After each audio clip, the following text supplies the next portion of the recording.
buenos días. Vamos a iniciar la sesión con Andrés Pedreño. No me gustaría quitar mucho tiempo a su presentación, que es lo que nos interesa, pero una mínima presentación de él sí que. Primero agradecerle la disponibilidad desde el primer momento que le comentamos la posibilidad de participar en este curso. Pues mostró no solo su aceptación, sino como siempre un poco su ilusión, pero es una persona que transmite ilusión por los temas que trabaja él y por los temas en este caso que nos ocupan a nosotros, ¿no? Andrés fue en su momento rector de la Universidad de Alicante entre el 93 y 2000. Después fue un ejecutivo importante, un CEO, ¿no? de Universia en Santander.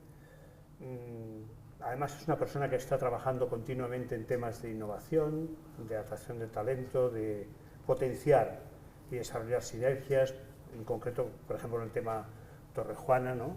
Donde está participando. También tenemos, en fin, agradecer la presencia de Trini Mora, directora de Torrejuana, en el curso hoy. En fin, es una persona con una trayectoria muy abierta a todo lo que podíamos decir son innovaciones, pero con una mentalidad, a mi juicio, muy preocupada porque esas innovaciones comporten mejora. Ya sabemos todos que las innovaciones tienen todas las caras posibles, ¿no? Entonces a veces uno innova, pero luego se queda a mitad camino, porque el camino auténtico es captar si hay calidad, ¿no? Catedrático de Economía, es una persona que ha estado trabajando en temas de economía digital, pero además es una persona que ha estado muy interesada por todo el impacto de la inteligencia artificial en nuestra sociedad. Hay una obra de él muy conocida que es Europa frente a Estados Unidos y China, previniendo el declive de la era de la inteligencia artificial. Es una obra conocida y que ha tenido un impacto enorme. Y ahora una más reciente, del todo reciente, creo que es de junio de este año, que es España en la nube, que ya de entrada es bastante original el título y sugerente, ¿no? Afrontando los retos en la era de la inteligencia artificial, que también ha escrito en colaboración con Luis Moreno, con el que también había escrito el anterior de Europa frente a Estados Unidos. La trayectoria de Andrés es muy rica en muchos aspectos, ¿no? Pero doctor honoris causa por Nottingham University, Trent University, ha tenido reconocimientos y premios de muchas instituciones. No quiero alargarme en este elenco, porque en realidad creo que lo que vale la pena es escucharle a él, pero sí que destacar dos cosas.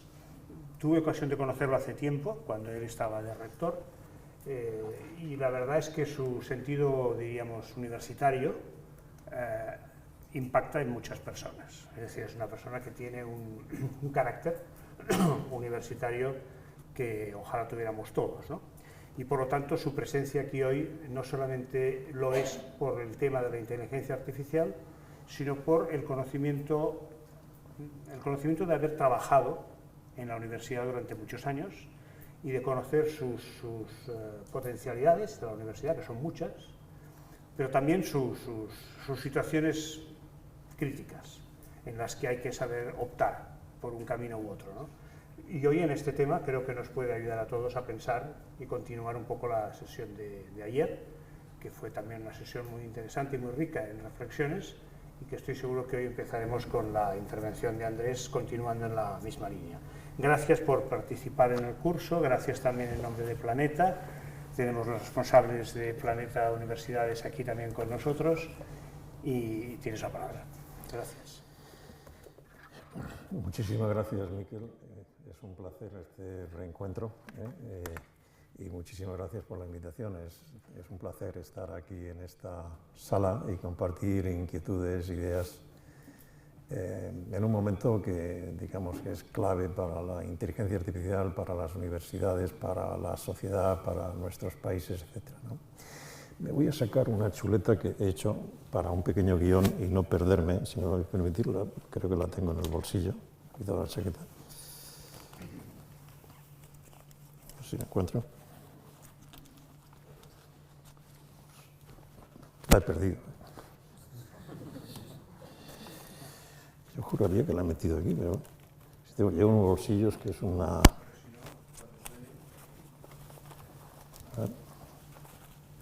Bueno, no la encuentro. Yo creo que mejor será que improvise, entonces la hemos hecho un poquitín antes de venir, pero vamos a improvisar. Por supuesto, a mí me agradaría que cualquier intervención que haga, que suscite una pregunta o interés o un comentario vuestro, como sois un público muy cualificado, me gustaría que fuera más un diálogo que una exposición, así que por favor interrumpirme frecuentemente y eso será incluso para mí una muestra del interés de lo que podría yo compartir con vosotros. Vamos, en principio, cómo vemos los economistas la inteligencia artificial. Bueno, la vemos como una tecnología que llamamos de propósito general, de utilidad general, y estas tecnologías están llamadas a tener un impacto enorme en la economía y en la sociedad.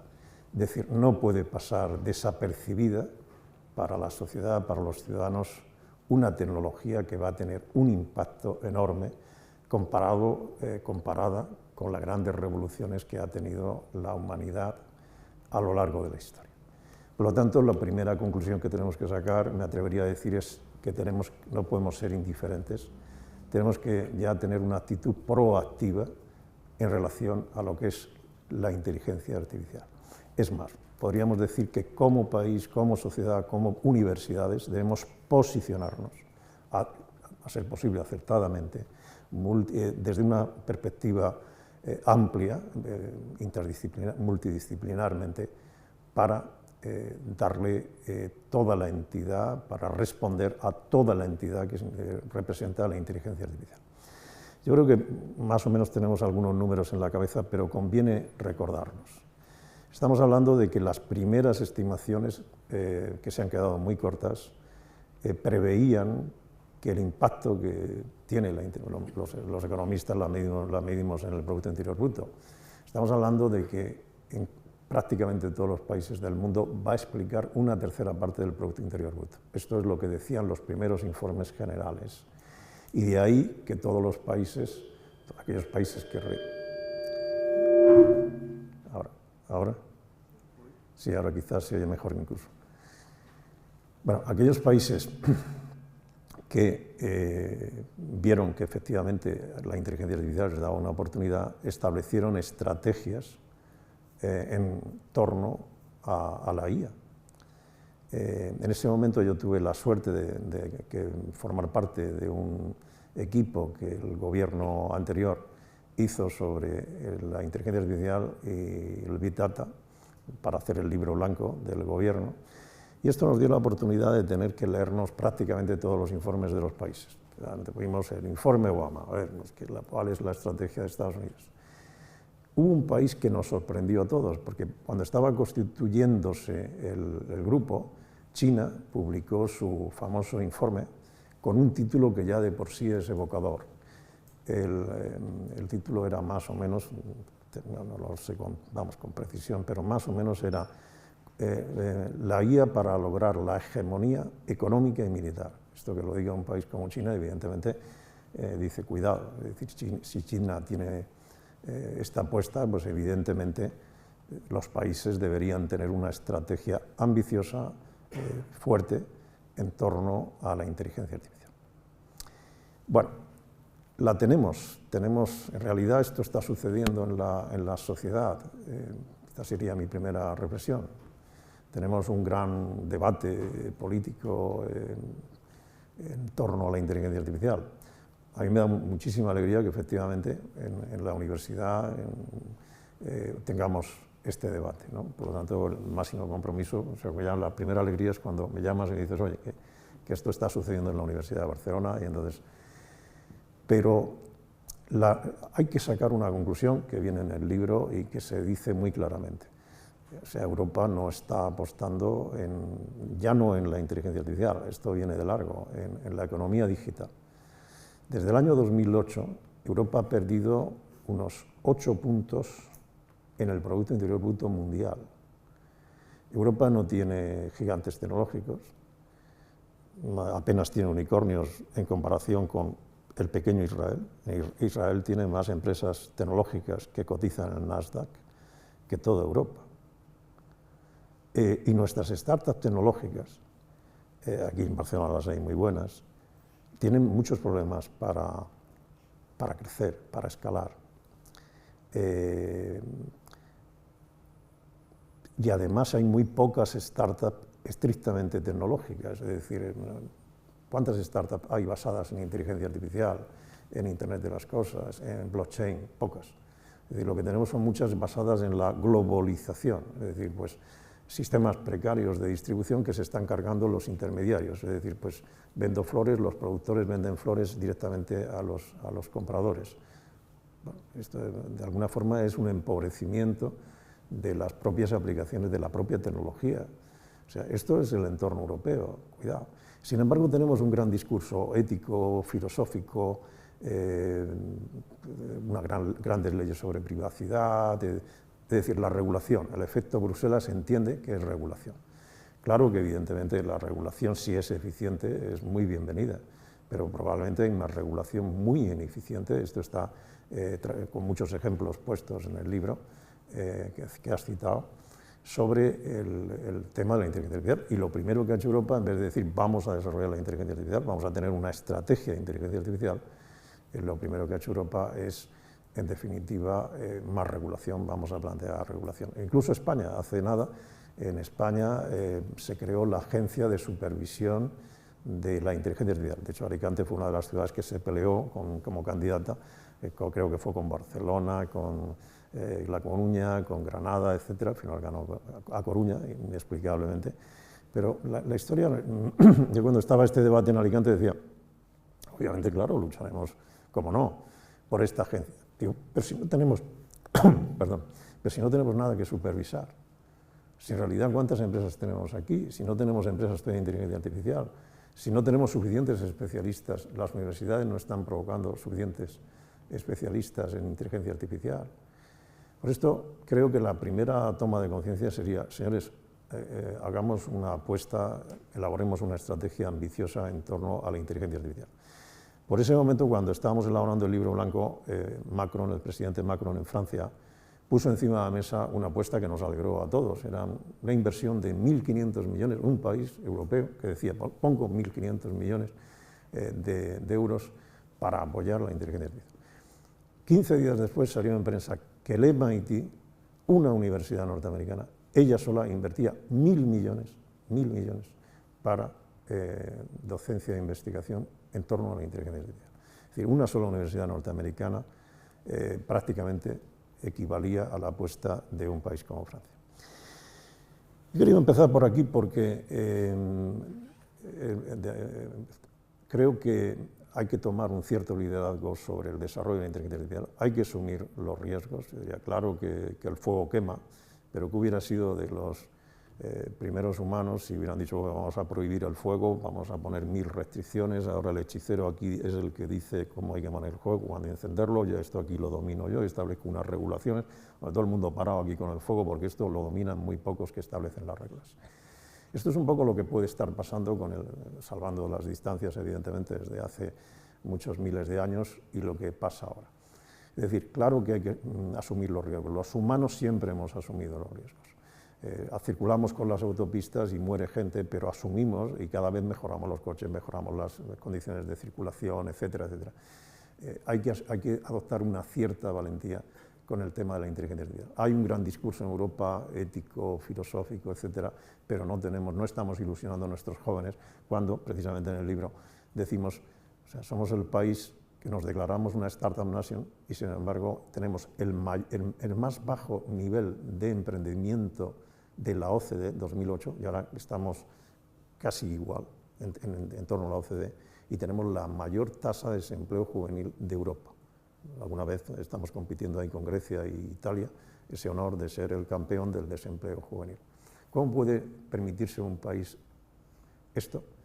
Cuando tenemos uno de los mayores índices de envejecimiento, en el año 2050 seremos el país más envejecido del mundo, somos uno de los países más endeudados, es decir, nuestros economistas lo saben bien, sin la Unión Europea probablemente es un país que ahora mismo tendría un empobrecimiento enorme, ¿no?, en términos de cotizaciones de nuestra moneda. Sería insostenible la riqueza del país sin Europa, ¿no?, sin el aval de Europa.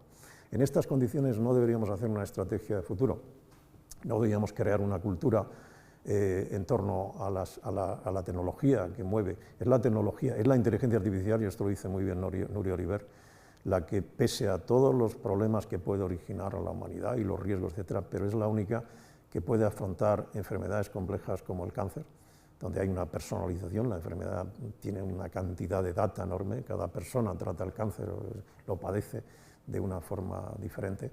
El propio cambio climático, está en la cantidad de complejidad de datos que únicamente herramientas como la inteligencia artificial pueden posibilitar aproximaciones certeras para su solución. Entonces, desde esta perspectiva, claro que obviamente tendríamos que tener una estrategia en torno a la formación, a todo esto. Hay, sin duda, un discurso que ¿cómo no vamos a decir que sí a la ética, a los fundamentos de la humanización? Pero ese discurso, sin un desarrollo, sin una estrategia, es un discurso un poco vacío, un poco sin sentido. Es decir, vamos a regular lo que se hace en Estados Unidos, ¿no? Al final nos comemos lo que hace en Estados Unidos. Es decir, solamente tiene que desatarse un conflicto como el de Ucrania para todo lo que venimos diciendo, en realidad, o sea, la nube europea, que tengamos soberanía, etcétera, etcétera, que hubiera sido de nuestra ciberseguridad si el Pentágono hubiera estado en nuestras bases de datos. Afortunadamente lo tenía Amazon en su web service, Amazon Web Services. Es decir, hay un gran discurso, pero en definitiva se queda vacío, se queda pobre, cuando pues nos topamos con la realidad. Y es que no tenemos un desarrollo tecnológico, ya no con Estados Unidos, sino con respecto a China. Yo recomiendo el libro de Kai-Fu Lee, gran conocedor del tema de inteligencia artificial en Estados Unidos, doctor en la Universidad Norteamericana, director de empresas norteamericanas en China y finalmente persona que dirige un fondo en la propia China. Y nos habla en su libro Superpotencias del desarrollo de la inteligencia artificial en China. Lo deja muy claro, es decir, China va a ser una potencia en inteligencia artificial y no solamente hay una implantación para arriba, como sucede en el caso de Estados Unidos con los gigantes tecnológicos, es por abajo. Hay una implantación, como no hay restricciones al data, el data es el alimento de la inteligencia artificial, sin datos y con restricciones de datos, pues en definitiva no hay inteligencia artificial. Y entonces a partir de ahí, pues China es permisiva. Es evidente que ahí sí tenían que estar preocupados con los temas de ética, de transparencia, de todo ese tipo, porque claro, no hay democracia, no hay un sistema jurídico de garantías, fallan todas estas condiciones, entonces obviamente deberían estar muy alertados en un país como China por el tema de la inteligencia artificial. Pero nuestras democracias, con nuestros sistemas jurídicos, con nuestra propia cultura, es muy difícil el que cualquier empresa que en momentos sale, se le denuncia, fijaros el tema de Cambridge Analytica en Facebook, es decir, las multas, supermultas que pone la Unión Europea ante cualquier desliz de un gigante tecnológico. Es decir, o sea, lo que falta es estrategia de desarrollo. Pongo un ejemplo. España es campeón en donación de órganos. ¿Por qué? Porque tenemos una regulación muy sencilla y muy efectiva. Es muy sencillo donar un hígado, un riñón, etc. Sin embargo, tratar de donar vuestros datos médicos, imposible. Imposible. En un departamento de Oviedo, de un centro médico, tenía una cantidad de datos enormes sobre mamografías y sus implicaciones y tal para identificar el cáncer. Ya sabéis que la inteligencia artificial y reconocimiento de imágenes es muy efectiva. Y entonces, bueno, tenían allí un tesoro de miles y miles. Tuvieron que llamar persona por persona físicamente para que las autorizara y firmara su consentimiento a efectos de poder utilizar una fotografía que ya estaba completamente anonimizada. O sea, es tremendo. O sea, en realidad no podemos dotar nuestros datos médicos y los datos médicos es el alimento que puede nuestros historiales, nuestras fotografías, etcétera. Todavía lo entendería si no tuviéramos una seguridad pública, seguros privados, que en definitiva esos datos pudieran ser utilizados para discriminar precios. Pero con un tema de salud como el que tenemos, esto es algo que nos debería hacer reflexión. Europa no tiene gigantes tecnológicos, pero ¿qué es un gigante tecnológico? Un economista lo visualizamos un poco en términos de Producto Interior Bruto. Lo siento porque es nuestro, ya sé que el Producto Interior Bruto tiene muchas limitaciones y no debe ser, hay muchas cosas más allá del Producto Interior Bruto. Pero fijaros, Apple es 2 veces y pico el Producto Interior Bruto de España, y es una empresa reciente. Google es 1 y pico el Producto Interior Bruto de España. Igual que Microsoft, Facebook es un poco menos del Producto Interior Bruto de España. O sea, esas empresas que han nacido en los últimos 20, 25 años, son un país entero. O sea, España, 2 años y medio trabajando, no podría comprar todas las acciones de Apple. Y no es que recomiende que trabajemos para comprar las acciones de Apple, no. Lo que estoy diciendo es que esa es la economía que está generando una riqueza enorme, que es la que permite a los jóvenes tener empleos de futuro, que es la que permite tener empleos bien remunerados. Esa es la realidad. Y entonces no ver esa realidad, en definitiva, es como si no viéramos la industrialización o la terciarización. ¿Os imagináis todavía la España de los años 50, una España agraria? Fue la industrialización la que incluso cambió la agricultura, la modernizó, etc. Y la terciarización es la que incluso pues, modernizó la propia industria y la propia agricultura. Y ahora toca digitalización, es decir, toca tecnologías como la inteligencia artificial. Esta es la primera parte, que esto tiene poco que ver con la docencia, pero sí creo que nos hace falta una estrategia en torno a la inteligencia artificial como país, como comunidades autónomas, como universidades, una estrategia proactiva en torno a la digitalización, en torno a esto. Claro que evidentemente pues, hay restricciones, debemos lógicamente preservar derechos, etcétera, claro, pero tenemos los mejores abogados probablemente del mundo están en Europa. En Madrid hay más abogados que en toda Francia, en número. Estamos bien arropados para defender estos derechos. Yo no me preocuparía muchísimo de ese debate. Afortunadamente estamos muy servidos de ese debate. Pero nos falta realmente dónde están nuestras empresas de inteligencia artificial, dónde están especialistas que en definitiva puedan orientarnos. Esto afortunadamente en las universidades sí que empieza a haber un capital humano muy interesante y la muestra es pues hoy en este entorno. Bueno, esta ha sido la introducción, quizá un poco más larga de lo que, si hay alguna pregunta en relación a esto, alguna observación, pues absolutamente encantado. Pero esta es la inquietud y quería compartirla y ponerla sobre esta base. Pasemos al segundo elemento que probablemente hicimos en la hoja, que era el tema de las universidades. En definitiva, cómo en el ámbito universitario deberíamos tratar el tema de la inteligencia artificial. Bueno, pues lo veníamos comentando. Yo creo que las universidades hace tiempo que tendrían que haber salido de la zona de confort. Y esto no es una cosa que se diga referida a la Universidad Española, es un gran debate que, por ejemplo, en Norteamérica está muy claro. Incluso con universidades como Harvard, yo no sé si estáis al tanto, imagino que sí, de los endowments. Los endowments es como el capital que tiene la universidad, capital que, por ejemplo, se le ha donado y que la universidad no puede tocar. ¿Cuántos son los endowments que tiene Harvard? Pues según la última actualización, en torno a 45.000 millones. Con 45.000 millones prácticamente se puede comprar el Banco Santander, el 100% del Banco Santander. O sea, un banco sistémico que está en varios países. Fijaos lo que digo,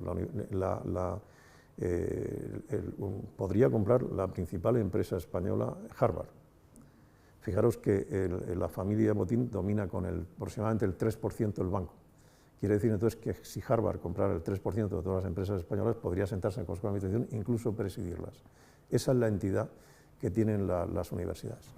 Pero sin embargo, el discurso que hay en Estados Unidos es que incluso teniendo esas universidades, que sabemos que es de la mayor excelencia, con unos capitales enormes, con unos presupuestos enormes, con premios Nobel, con los mejores investigadores y departamentos dotados con los mejores medios y recursos. Sin embargo, el discurso que hay en una parte de la sociedad, en Silicon Valley, en gran medida, es que si realmente las universidades están afrontando el cambio con la celeridad que deberían. Sabéis ya algo utópico, y es decir que muchos gestores de los principales gigantes tecnológicos no terminaron en la universidad o pasaron. Es el caso de Mark Zuckerberg, fundador de Facebook, Meta, por Harvard, es el caso de Steve Jobs, en fin. Prácticamente el otro día teníamos ahí una lista que las puse en una diapositiva, donde digo, bueno, pues es que prácticamente se acaba antes identificando a la gente. Estamos hablando de empresas tecnológicas, los gigantes tecnológicos, de una complejidad en la gestión, en la innovación, en la permanencia de liderazgo enorme, y no acabaron en sus respectivas universidades, ¿no? Salieron y dejaron y tal. Y esto debería ser una llamada de atención. ¿Cómo es posible que se estén gestando las principales empresas tecnológicas del mundo y que sus gestores no hayan acabado la carrera universitaria? ¿Cómo es posible, por ejemplo, que Facebook ya no exija una titulación universitaria para ocupar cargos de responsabilidad, o Google en sus cuadros de mando, en sus profesionales, ¿no? En definitiva? Y ahí, efectivamente, creemos que la universidad debe afrontar, salir de esa zona de confort y realmente identificar que el cambio tiene otra velocidad, que hay la exigencia de tratar de identificar las necesidades sociales. La sociedad de nuestro tiempo exige en tiempo, en forma, en contenido, una adaptación rápida. Y también en el tema de la inteligencia artificial nos ha pasado con una herramienta como ChatGPT. Mientras que el procesamiento del lenguaje natural ha sido algo, pues digamos, asumible, pues lo teníamos ahí como algo pendiente que no exigía mucho esfuerzo.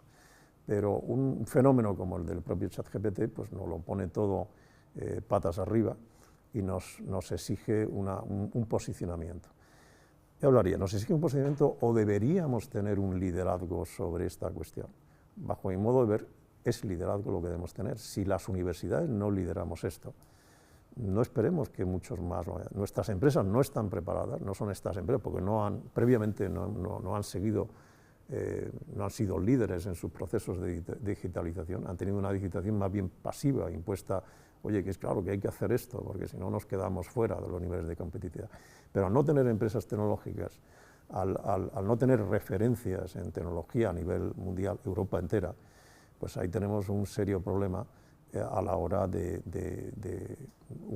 generar el propio modelo de digitalización o de inteligencia artificial.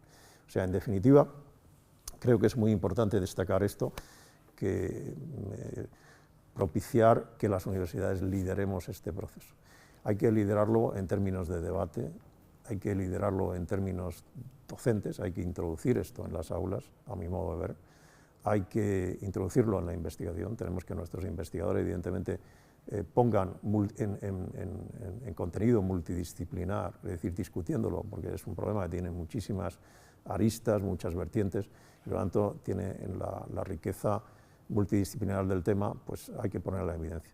Probablemente los debates filosóficos, regulatorios y de la ética y demás más interesantes se están produciendo en Norteamérica. En la Universidad de Stanford,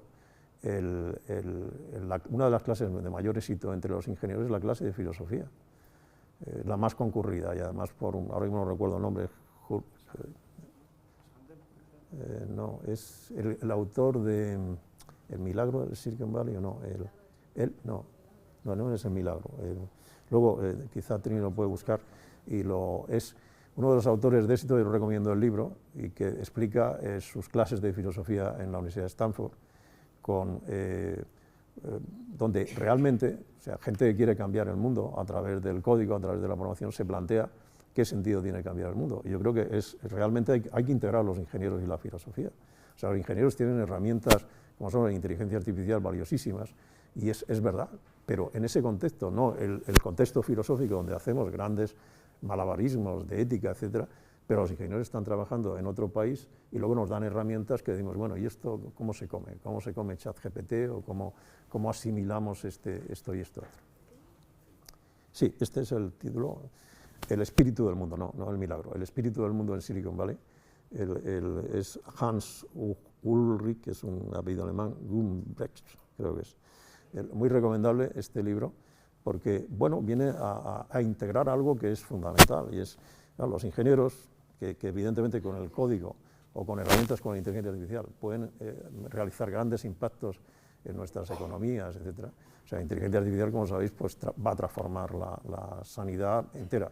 O sea, si queremos una medicina personalizada que sea efectiva, que de alguna forma sea preventiva en torno a pues, que utilice nuestra información de ADN, nuestro estilo de vida, con los wearables, con todo esto, pues la única herramienta que tenemos para asimilar todo esto y hacer algo que sea efectivo de forma personalidad es la inteligencia artificial, junto con otras herramientas.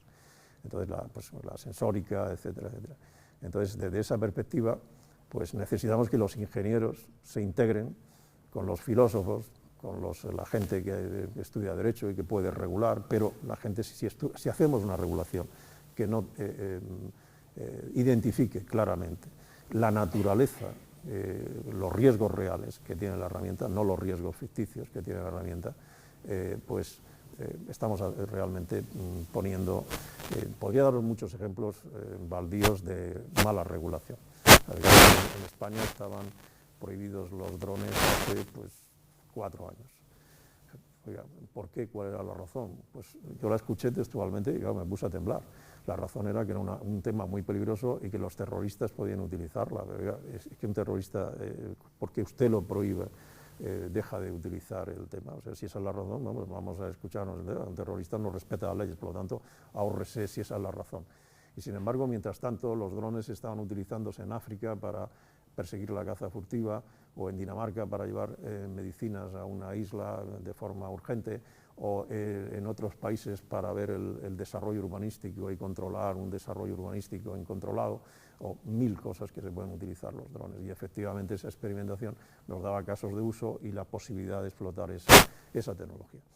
Bueno, quizá me estoy pasando un poco en lo que es el tema de tener una mente abierta, la necesidad de liderar este proceso por parte de las universidades, la necesidad de actuar con valentía, la necesidad de ilusionar a nuestros jóvenes. Yo creo que los jóvenes quieren vivir su tiempo, quieren vivir las tecnologías, quieren vivir las herramientas, y si desde la universidad de alguna forma estamos poniéndole todo un mundo de cortapisas, de restricciones, etcétera, yo creo que ya efectivamente nuestras propias garantías, nuestros países, he dicho, con sus propias garantías democráticas, jurídicas, etcétera, son más que suficientes, a mi modo de ver, y ese ha sido el debate con otros especialistas que he mantenido recientemente para, entre otras cosas, Nuria Oliver, por ejemplo, siempre está muy preocupado con estos temas de ética, transparencia, etcétera, ha tenido la oportunidad de discutir con ella estos temas, y a mí me parece que deberíamos empezar a priorizar un desarrollo, un uso, y efectivamente después, pues con esa experiencia real de uso, etcétera, ir regulando de forma efectiva, pero no en el orden diverso. O sea, una prevención que hoy por hoy está absolutamente injustificada. Muy bien, estábamos entonces en el tema de las universidades, de la zona de confort, y luego, pues, ¿qué puede hacer la inteligencia artificial para las universidades? Probablemente esto lo habéis ya visto en otras sesiones. Bueno, en primer lugar, lógicamente, lo que hace una universidad es investigar, y creo que la posibilidad de que la universidad investigue multidisciplinar, la inteligencia artificial exige a mi modo de ver, no solamente que los catedráticos de computación e inteligencia artificial la estudien, sino que sea estudiada multidisciplinarmente. Esto significa que la gente que estáis en temas de pedagogía, de economía, la inteligencia artificial tiene muchas vertientes y hay que verla de forma multidisciplinar, y ahí la aproximación de la investigación es fundamental. Dotar las cátedras, esto lo ha hecho el gobierno, pero no sé si con un sentido muy especializado. Yo creo que hay que abrirlo multidisciplinarmente y verla desde un plano más multidisciplinar. La docencia. Yo metería la inteligencia artificial en todas las asignaturas. Es más, creo que el pensamiento computacional debería estar en la educación primaria. O sea, hemos enseñado idiomas, hemos enseñado matemáticas. ¿Cómo no vamos a enseñar el pensamiento computacional? O sea, vamos a trabajar con las máquinas. Por lo tanto, vamos a enseñar cómo las máquinas funcionan desde pequeños. Enseñamos herramientas para la vida, y la computación, aunque no se dediquen a la computación, van a tener que trabajar con compañeros que les van a ayudar en la computación. Entonces, saber el idioma de las máquinas es importante para saber hablar con un compañero y pedirle, pues hazme esto, hazme en el futuro. Aunque en el futuro seas biólogo, seas arquitecto, la arquitectura o la biología o la medicina van a depender en gran medida de la computación. Y entonces, bueno, una de las cosas que creo que han hecho algunos países como Finlandia o el Reino Unido muy acertadamente desde hace años hace algunos años, es introducir el pensamiento computacional. En la educación primaria ya rompe la barrera de género, las chicas empiezan a tenerle desapego a la tecnología, no, porque empiezan a integrarla, se les explica, se les dice para qué sirve, entonces se va rompiendo esa barrera de que hay un cierto gap, una cierta brecha entre mujer y tecnología. En la educación secundaria se les quita incluso el miedo para llegar a la universidad y optar por esa opción.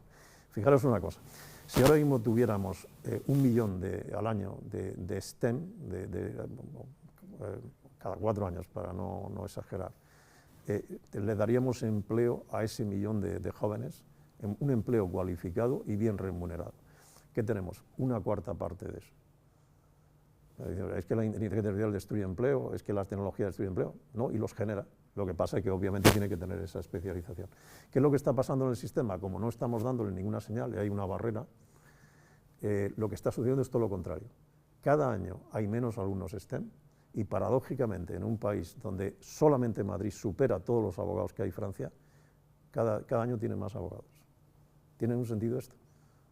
Pues obviamente no estamos dando las señales adecuadas ni en educación primaria, ni en educación secundaria, o sea, tendríamos que hacer incluso una serie, hay muchísimas series de abogados, los chavales de 14 o 15 años, pues yo quiero ser esto, lo otro, etcétera, etcétera, aunque fuera una serie de televisión que de alguna forma nos indicara que la gente de computación puede cambiar el mundo, puede darnos herramientas para resolver enfermedades complejas, el cambio climático, o puede de alguna forma hacer aplicaciones que les encantan a los chavales jóvenes y algunas probablemente no aconsejables, pero es lo que hay, ¿no? Y de alguna forma tratar de que los jóvenes vivan su tiempo y sepan aprovechar las herramientas de su tiempo. Claro, evidentemente contextualizado con la ética, con el humanismo y con todo eso, sin duda, sin duda.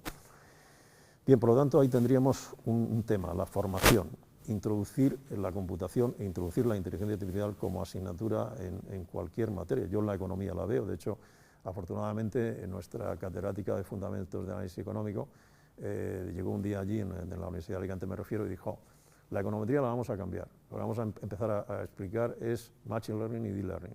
¿Por qué? Porque de alguna forma estamos prediciendo con una sola variable y con métodos estadísticos un poco, pues, todos estos modelos que utilizábamos para las variables monetarias, los modelos ARIMA, todo ese tipo de cosas, y luego estamos dándole vueltas a la autocorrelación y a ese tipo de cosas. Bueno, vamos a empezar a utilizar Machine Learning porque cogemos ahí todos los datos, incluso datos no estructurados, y al final predecimos cosas que son interesantes y que tenemos capacidad de tener.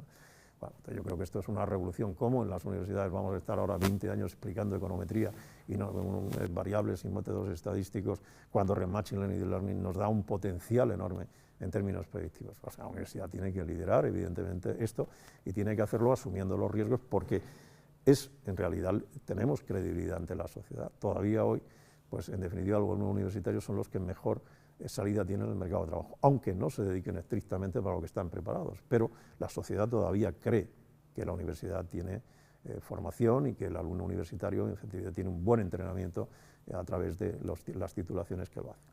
Por tanto, yo animaría ahí a las universidades a jugar fuerte. O sea, yo creo que una universidad que dijera, vamos a tomar el equipo rectoral, vamos a ilusionar a las facultades, vamos a crear asignaturas, vamos a crear debates, vamos a tratar que los alumnos de alguna forma tengan herramientas e incentivarlos, el estudio, etc. En ese contexto a mí me parecería que sería acertado. A lo mejor pensáis que soy demasiado entusiasta porque me dedico a esto, pero también os digo, esto lo he seguido y me ha dado resultados. En la Universidad de Alicante, en los años 90, yo me empeñé en tener el mejor sistema de información que había. Bueno, pues fuimos referencia, nuestra web fue referencia internacional, fue copiada en Estados Unidos, por ejemplo. Era el mejor sistema de información completo que había. Me empeñé en crear la mejor biblioteca digital. Fue la Biblioteca Virtual Miguel de Cervantes, premio Stanford de la Universidad de Stanford a la mejor biblioteca del mundo. Introducimos los metadatos, todo este tipo de cosas. Firmamos con el Instituto de Estudios Catalans, la biblioteca en catalán, en gallego, por supuesto con todas las bibliotecas nacionales de América Latina. La presidió Vargas Llosa durante mucho tiempo. Es decir, ¿por qué? Porque probablemente nos tomamos con ilusión hacer eso, la mejor biblioteca del mundo, aunque fuera en Alicante. No teníamos ningún incunable en Alicante. Estaban todos en Salamanca, etc. Y yo lo vi como una ventaja. Dije, claro, digo, en Salamanca, claro, crearía una polémica, ¿Salamanca o Valladolid? El archivo Indias, digo, nosotros como no tenemos ningún incunable ni nada, vamos a trabajar con Salamanca, con Valladolid, con todos, porque efectivamente es la posibilidad que te da la tecnología. Y después en Universia, pues también un poco lo que hicimos fue eso, adelantarnos a Estados Unidos por primera vez, crear una red de 800 universidades que colaboraban en tecnología, estaban prácticamente en los 10 principales países de habla hispana, y ahora ya pues es un sistema que tiene 1.400 universidades, no solamente universidades de habla hispana, están todas las universidades del mundo, incluidas las anglosajonas, donde van a los encuentros plurianuales, pues van la Universidad Harvard o Stanford o la Universidad de Pekín o la Universidad de Tokio, y intercambia con las universidades hispanas conocimientos, inquietudes, estrategias, etcétera, etcétera. Ahí parece que debemos ser ambiciosos, debemos equivocarnos, equivocándonos aprendemos, por lo tanto tenemos que ser honestos y valientes, y claro que nos vamos a equivocar, y claro que hay riesgos, pero equivocándonos vamos de alguna forma a poner los cimientos para una sociedad que necesitamos sólida en torno necesitamos esa sociedad experimentada en torno a estos grandes cambios que propicia la tecnología, ¿no? Y esta sería un poco mi introducción. Voy a dar un paso más. Ahora me voy a sorprenderte y voy a darte la herramienta que le he estado dando a los alumnos. No me critiques mucho porque me podrías criticar porque es tu ámbito de especialidad, o sea, sé compasivo conmigo. Pero os voy a enseñar una herramienta. Cuando salió ChatGPT, pues hacer cualquier pregunta, incluso, oye, si alguien no está al tanto de alguna cosa, pues esto me gustaría explicar más, encantado, ¿eh?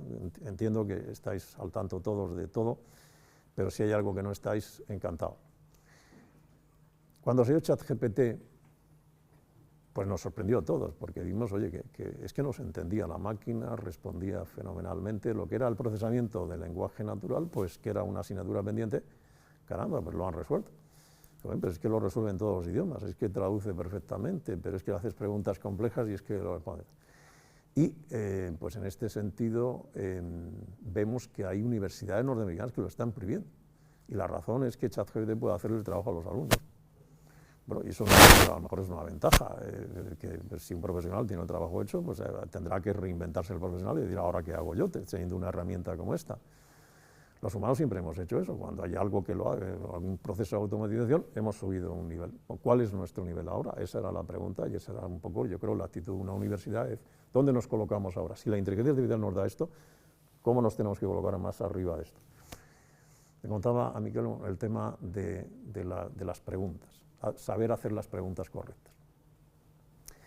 Nosotros les preguntamos a los alumnos en los exámenes, y los alumnos contestan porque memorizan una serie de conocimientos. Bueno, esto ya lo memoriza la inteligencia artificial y nos da las respuestas a ella. ¿No será que tenemos que a los alumnos, decía en un artículo, que enseñarles a hacer las preguntas correctas, hacer preguntas inteligentes? No va de esto. Tiene una herramienta que le contesta todo. Pero entonces, ¿cuál es el papel del ser humano? Hacer las preguntas más inteligentes posibles. Eso nos sitúa. Y para hacer esas preguntas, ¿qué tenemos que hacer? Tenemos que comprender, no memorizar nuestras asignaturas. Tenemos que comprenderlas, tenemos que vivirlas, tenemos que imaginarlas. Esto no es nuevo. Esto es lo que hemos venido diciendo desde hace ya años, que deberíamos ir introduciendo el aula invertida. Los materiales docentes prácticamente los tenemos y los tenemos en vídeo, nuestros alumnos los tienen en vídeo, los tienen impartidos, antes mencionando lo de Universia, pues en el año 2003, si mal no recuerdo, 2003, el MIT liberó todos sus materiales. Yo los pongo en abierto, era el Open Courseware, creo que se llamaba.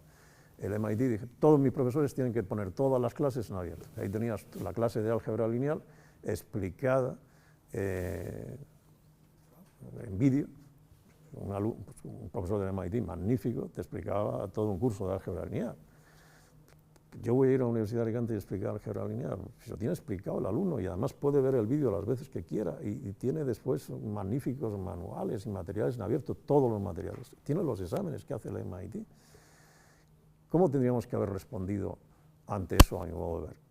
Pues yo creo que con el aula invertida, que lleva mucho tiempo, yo tuve la ocasión de precisamente debatirla con un profesor de la MIT, ahora mismo no recuerdo el nombre, pero uno de los top one, y de alguna forma me rendía hacia la evidencia. ¿No será mucho mejor que los alumnos se estudien estos materiales, se los preparen, los comprendan o intenten comprenderlo y después en clase hagamos la práctica?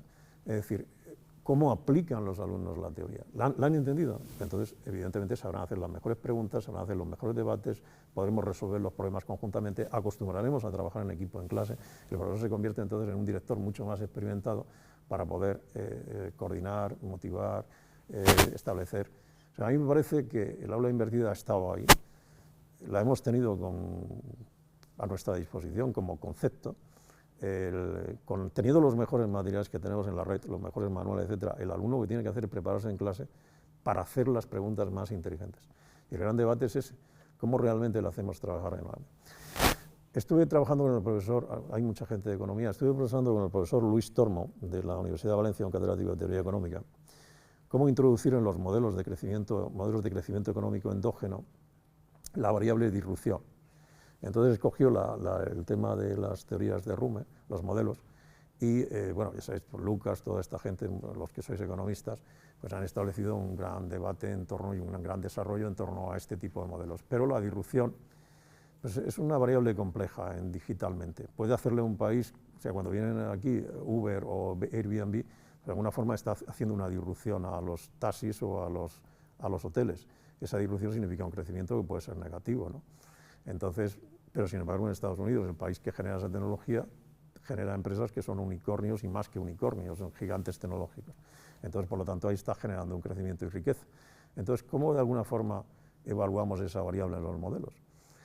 El profesor Luis Tormo, yo le meto en el libro este de Europa frente a tal, metemos un poco la idea y el concepto de disrupción, lo acotamos, disrupción tecnológica, disrupción digital, y Luis estaba tratando de especificar el modelo. Viene ChatGPT, le digo, introduce la variable disrupción en el tema, se la mando ya especificado el modelo matemáticamente. Luis, ya está. Luis no se lo podía creer. Luis no se lo podía creer. Entonces, vamos a ver, partamos de la evidencia. O sea, ¿quién se ha leído ahora mismo todos los artículos científicos sobre su materia? Es imposible. O sea, yo veo las revistas de economía, imposible leerme ni siquiera la American Economic Review. No me lo puedo leer. Y tenemos 20, 30, 100 revistas científicas. ¿Quién se lee eso? Entonces yo creo que la idea está efectivamente en entrenarnos mentalmente para hacer preguntas extraordinariamente inteligentes, teniendo una herramienta que puede leerse. Se me ha bajado totalmente, claro, obviamente, ¿no? A ver. Sí. ¿Ahora? ¿Sí? Muy bien. Ya no se me entienden, creo que no.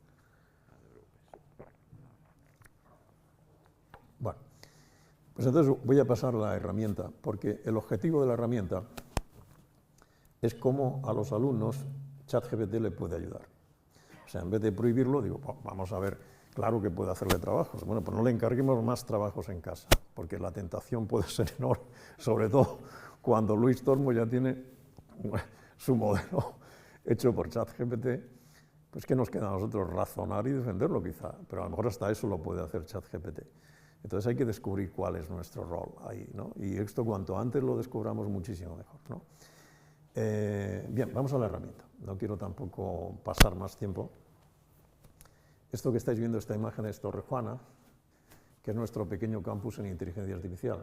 Actualmente hay 3 empresas, una de neurociencias, la otra de procesamiento de lenguaje natural y la otra de machine learning y deep learning. A ver si entramos. Aquí lo tengo. Bueno, ya lo tenemos aquí. Es esto, no hay otra cosa. Explico un poco la herramienta. La herramienta está basada en ChatGPT y GPT-4, sobre todo GPT-4, que es muchísimo más preciso, y digamos, es una herramienta ajustada basada en prompts. En realidad, un prompt, esto creo que estáis, si lo tenéis familiarizado, no sé si debo explicarlo. Bueno, pues un prompt es como un papel que le tenemos que dar a este tipo de inteligencia artificial. Digamos que el modelo de inteligencia artificial que hay establece la posibilidad es lo que hace que, por ejemplo, ChatGPT no hable de sexualidad o no sea fácil introducirle en sesgos de raza o en discriminación y demás. De alguna forma, tratas de acotarle las fuentes de información y el lenguaje, ¿no? Y esto nos da una oportunidad, ese sistema, y es que le demos roles. No es lo mismo, por ejemplo, pues siempre cuento la anécdota, estábamos en Elche, en el Colegio de Abogados, en una jornada sobre inteligencia artificial, y entonces mi colega, para lucirse de que ChatGPT lo respondía todo, dice, por ejemplo, pues vamos a preguntarle cuál es la ciudad europea que más palmeras tiene. Elche es patrimonio de la humanidad por sus palmerales, por ser los más grandes de Europa. Y entonces le pregunta eso a ChatGPT y dice ChatGPT, Madrid, con 200.000 palmeras.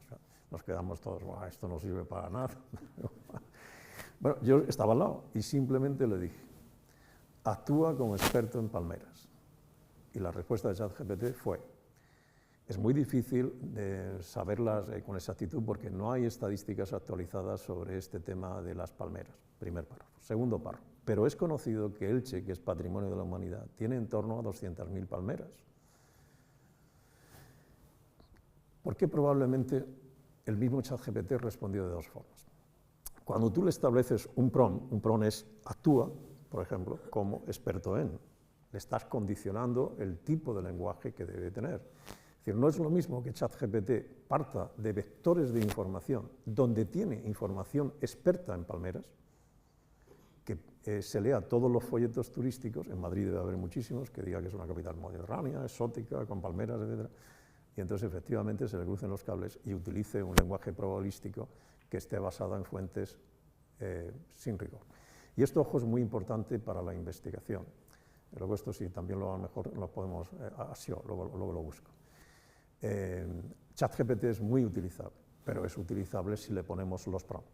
Entonces, bueno, una de las cosas que efectivamente hemos hecho para utilizar esta herramienta son los prompts, es decir, condicionar a ChatGPT para que no se equivoque, es decir, actúe en su mejor versión con las fuentes que sean más rigurosas.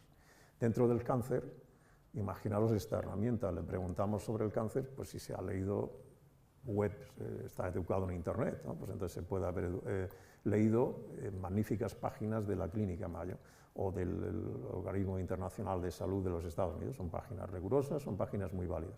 Pero ¿qué pasa si se ha leído también las páginas de blogs, de curanderos, donde obviamente se le pueden cruzar los... Entonces, ¿qué hay que hacer? Hay que hacer un prompt que le condicione para que realmente utilice las fuentes. O decir, muy bien, tienes una capacidad lingüística, pero te vas a basar únicamente en estas fuentes que yo te doy, que esta es otra posibilidad. Tú le das únicamente PDFs, datos, etcétera, una web, etcétera, y le dices, solamente vas a informar tomando en consideración esta fuente. Entonces tienes capacidad lingüística que aplicas a una fuente específica. Esa fuente puede ser la American Economic Review, puede ser una tesis doctoral, lo que sea. Y estamos aprovechando una capacidad lingüísticas extraordinarias. Bueno, pues esto de alguna forma que tenemos aquí, lo voy a explicar. Esta es una asignatura real, ha estado durante unos 4 meses en una asignatura de informática en la Universidad Politécnica, en la Escuela Politécnica de la Universidad de Alicante.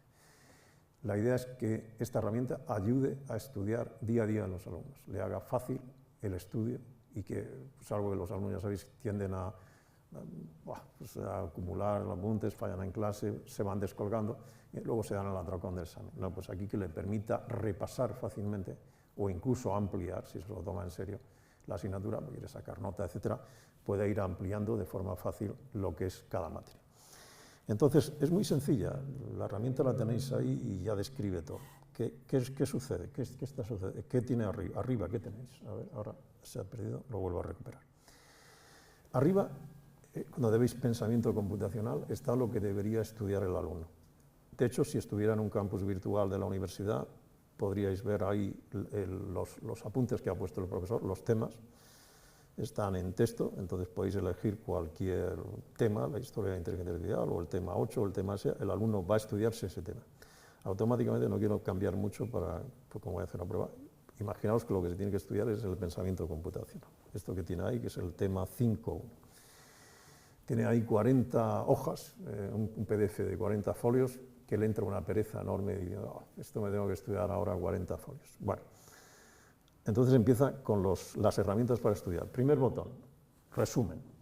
Pincha ese botón y 40 folios se convierte en un pequeño resumen. Ah, bueno, pues esto va de esto, ya me he hecho una idea global, bueno, ya sé de qué va esto. Segundo botón, ideas principales. Te da 5, 7, 8, dependiendo de la extensión, de las ideas principales. Perfectamente sistémicamente. Ah, bueno, pues esto, bueno, 40 folios, pero en realidad son estas 8 ideas las que voy a estudiar. Ya se le hace más tema. Pero el alumno quiere, no están ordenadas bien, pero no obstante voy a seguir el orden que hay aquí. Quiere sacar más nota, ampliar. Eso está basado en GPT-4. Le amplía, si los apuntes son malos, se los han dado, si el profesor ha sido muy escueto y le da un esquema nada más porque ha confiado en que entonces, le puede ampliar el tema y le puede completar el tema. Y si lo hace con GPT-4 y el PRON está bien hecho, pues lo hace muy bien. Igual la bibliografía, GPT-4 y la bibliografía alucina bastante, si lo hacemos sobre todo con 3,5, lo hemos intentado para que no alucine, con un PRON muy restrictivo. Después, examíname. Vamos a examinarlos. Me voy a arriesgar y vamos a hacer un examen sobre pensamiento computacional. Veis que cuando el alumno pincha un botón, pues empieza a procesar y automáticamente pues abajo sale el examen. Es un examen de tipo test sobre esa materia, sobre pensamiento computacional. Le hace unas preguntas, le da unas respuestas y al final le da las respuestas correctas. Por lo tanto, el alumno podría examinarse, ir examinando preguntas y preguntas hasta, como hacemos cuando nos examinamos el carnet de conducir, que hacemos tantos de tipo test que aprendemos con el examen de tipo test. ¿Verdadero o falso? Me he estudiado el tema, pero no sé todavía si lo tengo. Muy bien, entonces te hace sentencias y te dice si es verdadera o falsa. Entonces juega a confundirte y para ver si tienes las ideas claras. En realidad estás repasando, pero al mismo tiempo jugando. Desafía a tus amigos. Puedes jugar con un compañero precisamente ese juego y puntuar. Entonces, si tu novia estudia lo mismo que tú, pues juegas con ella a estudiar a ver qué puntuación sacas más. Bueno. Traduce al inglés o traduce a cualquier idioma. ¿Qué pasa? En nuestras aulas muchas veces viene un estudiante chino, todavía no sabe suficiente catalán o español, etc. Entonces, sobre esa base, se descuelga un poco. Bueno, en este caso, tiene los apuntes, los traduce a su propio idioma, sea el chino, sea el inglés, el que sea, los aprende y después se los estudia en castellano, en catalán, lo que sea, y por lo tanto aprende. A partir de ahí, bueno, pues no se queda descolgado y al mismo tiempo su proceso de aprendizaje del idioma especializado lo aprende antes. Por lo tanto, una herramienta también sirve para eso. Después, keyword, es decir, quiero las palabras clave del tema para seguir buscando en Google Académico y buscar más bibliografía, artículos especializados, a las palabras clave. Compara con... Estoy comparando dos teorías, aquí estudié la teoría monetaria de no sé cuántos y esta es la teoría de T, pues voy a comparar la teoría de Friedman con la teoría de tal, a ver qué, y entonces pues te compara dos temas específicos, con lo cual te enriquece el contenido de la comparación. Explicar código lo hace muy bien, pero esto como es para alumnos de informática, hay dos botones que es explicar código y pregunta código. Si le pegas un trocito de código Python, te explica el código de qué va. Y te pregunta además sobre ese código, con lo cual estás repasando el código, ¿no? Para niños, este es el botón de socorro, no he entendido nada. O sea, yo estudio la teoría de la relatividad y a mí no me entra esto por nada, o soy de matemáticas, me explican las derivadas integrales y ahí es donde me quedo y quiero ser de letras. Muy bien, pues te explica pues, con una derivada integral, pues un niño que se monta en bicicleta, la aceleración de la bicicleta, comprendes, pues esto tampoco es tan complejo, y entonces luego vas allí y ya entiendes mejor el sistema, ¿no? Te lo explica para un niño de 8 años. Después dices, línea temporal. Historia, pues muchos temas están basados en una línea temporal, entonces te la dice claramente, pues en 1900 tal, ¿verdad? Y te da un esquema de la historia. Esquematiza algún esquema de lo que me tengo que estudiar. Pues digo, los botones no están en el orden apropiado porque esto es un tema experimental. Completa. Esto te da una sentencia y tienes que completar un término, con lo cual estás repasando y realmente si no lo tienes claro, pues evidentemente no puedes completar, ¿no? Y por último es contraargumenta. Es decir, esto es, la forma de aprender un tema puede ser contraargumentar, ¿no? Y entonces es la forma bueno, pues estos botones, de alguna forma, es un sistema, una propuesta que ha sido experimental, la hemos llevado a los alumnos con un profesor entusiasta en estos temas, profesor Pedro Pernias, pues con sus alumnos dijo, en vez de prohibir el ChatGPT, lo que vamos a hacer es que lo vais a explotar. Vamos a empoderar con este tema, es decir, en definitiva, vamos a afrontar el estudio con la ayuda de ChatGPT. Y por lo tanto ahí, claro, el reto es, en definitiva, cómo nos tenemos que exponer nosotros, a qué nivel, si esta herramienta nos está facilitando esta cuestión. Bueno, yo ahora mismo simplemente es una herramienta que la presento con todas las cautelas del mundo. Es algo que nos permite por lo menos visualizar de una forma muy intuitiva, muy rápida, muy sencilla, cómo una herramienta como ChatGPT puede ser utilizada. Fijaros que si no la empleamos en la universidad, la van a emplear los profesionales. Esta misma herramienta, en la versión de alguien que se dedica al marketing, ¿qué sería? Pues en vez de los apuntes, tendríamos arriba un texto de marketing, ¿no? Un pequeño texto que un especialista en marketing ha hecho. Este curso es uno de los mejores para publicarlo en las redes sociales. ¿Y los botones cuáles serían? Pues en vez de Astra sería para Twitter. Entonces lo hace optimizado para Twitter, con el lenguaje de Twitter y con el estilo de Twitter y con los emojis de Twitter y con los 150 o los que sean ahora de Twitter. Y después dice para Instagram y te lo hace el estilo de Instagram. Para LinkedIn, que es más grande y más serio y más articulado, que te lo hace para LinkedIn. Ahora quiero un post sobre eso para el blog. Ahora quiero... Entonces tienes todo, hay una botonera y el especialista de marketing, en definitiva, lo que tendría es que evaluar el producto que sale y darle otras instrucciones para ir depurando y ajustándolo de acuerdo con ese empoderamiento al que creemos que debemos de ir. Es decir, la inteligencia artificial ya te da un trabajo magnífico, te ahorra una cantidad de trabajo enorme y en definitiva tú le tienes que dar un plus más, ¿no? Es decir, bueno, pues cómo mejoro yo de alguna forma este tema. ¿Cómo lo utilizaría? Esto lo hemos hecho ya para marketing. Por ejemplo, ¿cómo lo utilizaría un administrador de fincas que andan locos? Todos los vecinos le escriben un correo protestando de algo, un WhatsApp, hay que hacer un acta después de la junta de vecinos y el acta le entra dolor de cabeza o dolor de lo que sea cuando tienen que hacerla. Pues, utilizan unas notitas, los asistentes, los acuerdos, y dicen, hazme un acta, lo tienen. Hazme una evaluación de este presupuesto para cambiar la fachada, lo tienen.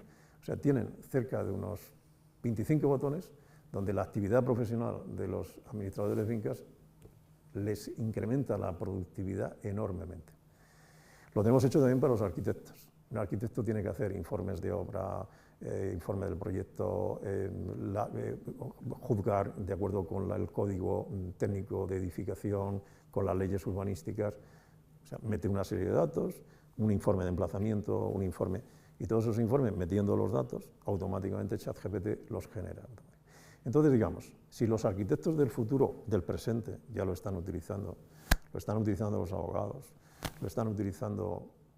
¿Cómo no vamos a enseñar a los alumnos esta herramienta, cómo utilizarla? A mi modo de ver, tendríamos que mejorar muchísimo más esa herramienta y ser líderes de alguna forma, y cuando vayan a la sociedad, ser ellos los precursores, con una formación consistente que le hayamos dado, multidisciplinar, ser ellos los precursores de la revolución.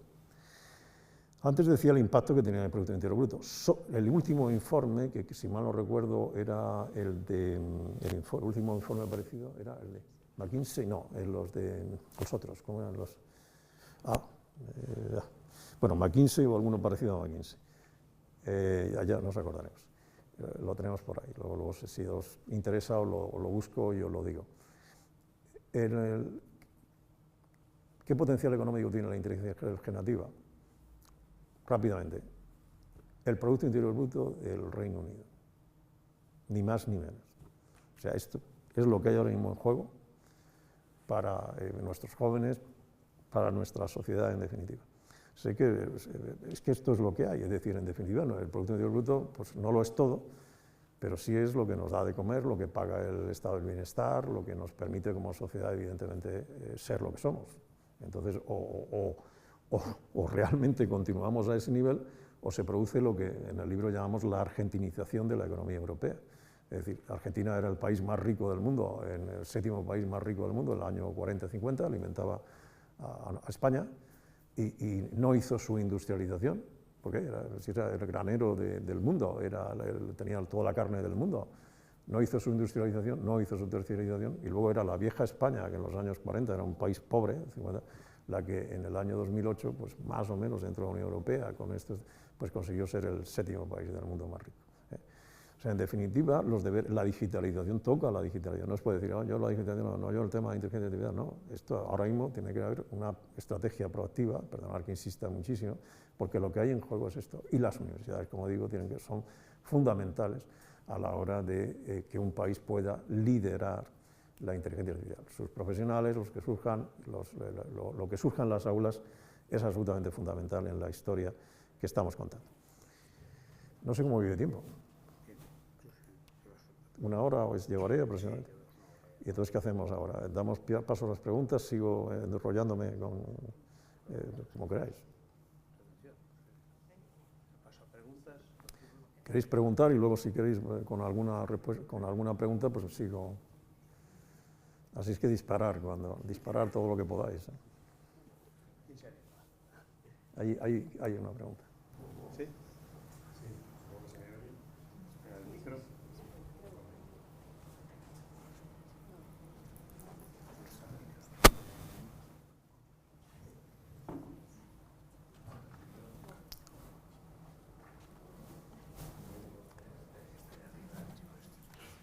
¿Está por aquí?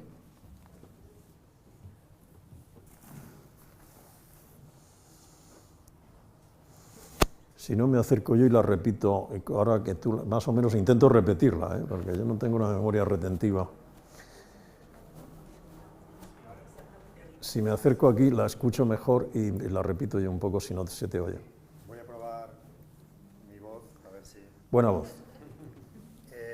Jordi Pardo, Universidad de Barcelona. Respecto a nuestra universidad, decir que hay bastantes grupos de innovación docente, bastantes proyectos que llevan años implicados en aula inversa. Con lo cual la idea es que tengamos ese conocimiento disponible a medida que otros docentes vayan incorporándose a ese tipo de metodologías. Con lo cual, en este caso, la gestión del conocimiento es básica. Pero yo tengo una pregunta muy concreta sobre la aplicación que habéis hecho, la incorporación de ese entrenamiento sobre las preguntas, que el alumno y la alumna empiecen a cuestionar a ChatGPT, como dominar un poco ese diálogo.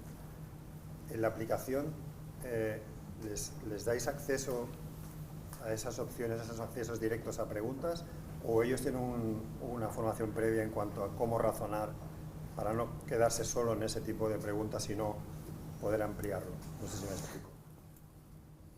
Si las opciones que le dais de uso y disfrute de la herramienta son esas, o los dotáis de capacidad propia para interpelar directamente a ChatGPT al margen de los ejemplos que habéis planteado en la aplicación. Sí, ellos tienen la posibilidad de ir a ChatGPT directamente y se les explica, oye, hay esta herramienta, pero estamos hablando de una asignatura que en este caso es computación, entonces ahí pues muchos profesores no es representativa y lo que dices tiene todo el sentido del mundo. Pero digamos que hay, en principio, claro, es un tema que en una facultad de informática pues, es el tema.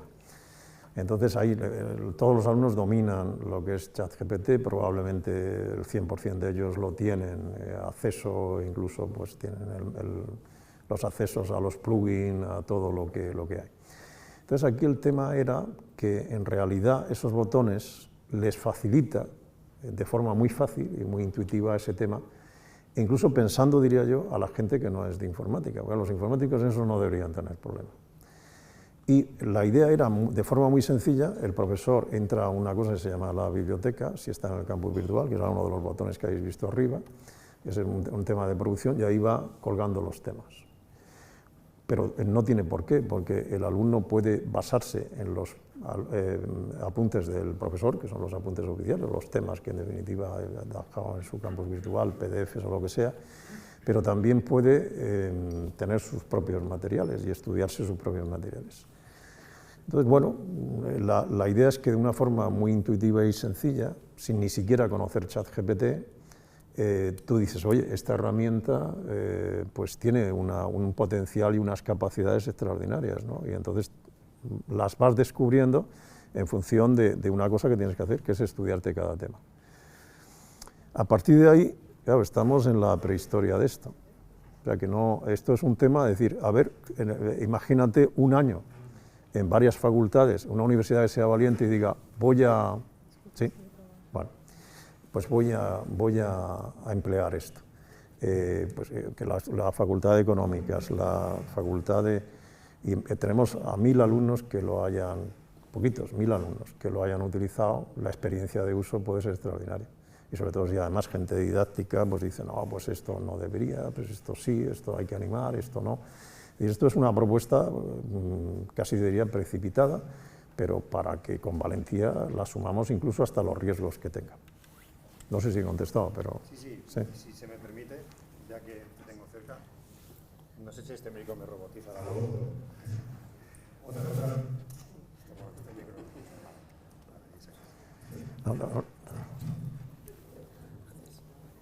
Estuvimos hace poco en el CIDUI, la semana pasada, el Congreso de Innovación Docente Interuniversitaria. Estuve allí, sí. Y yo me perdí la comunicación que hiciste porque estaba, bueno, es igual, temas de concursos, no toca. Pero uno de los aprendizajes del CIDUI fue la transversalidad. Entonces, se me ocurre viendo la propuesta, lo que estás comentando ahora, a pie de lo que dices, la posibilidad de que alumnos de diferentes grados participen en proyectos transversales y este conocimiento sobre el pensamiento computacional sea la aportación que hagan los alumnos de las ingenierías, alumnos de otros tipos de enseñanzas, es que tú les hablas de pensamiento computacional y lo primero que te dicen es va de retro Satanás. Sí. Entonces, sí, la muy. posibilidad de que estemos formando alumnos que de hecho sean formadores de iguales.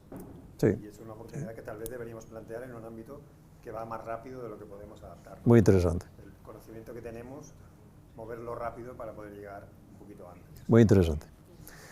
Aplausos a las propuestas esas, sin duda. ¿Más preguntas?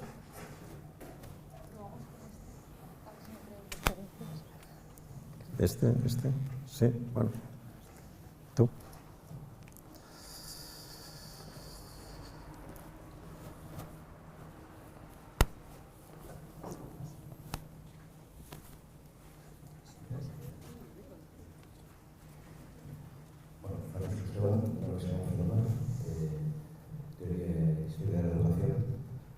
Muchas felicidades, muchas gracias. Una ponencia sumamente interesante.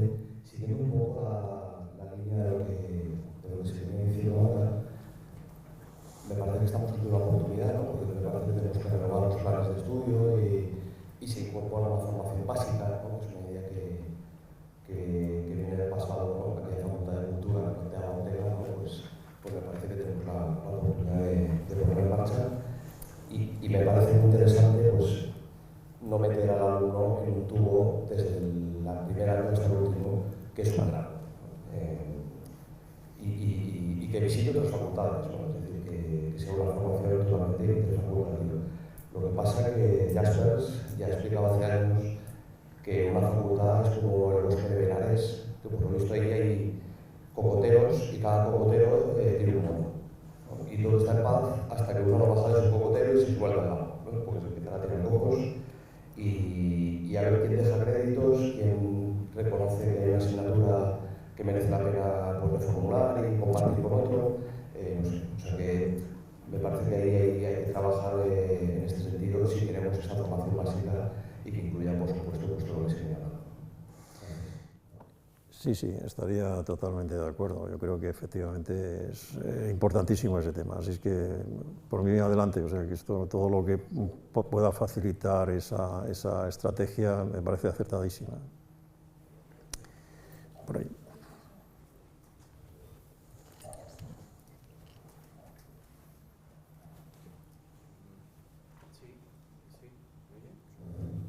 En la línea de reformular los planes de estudio,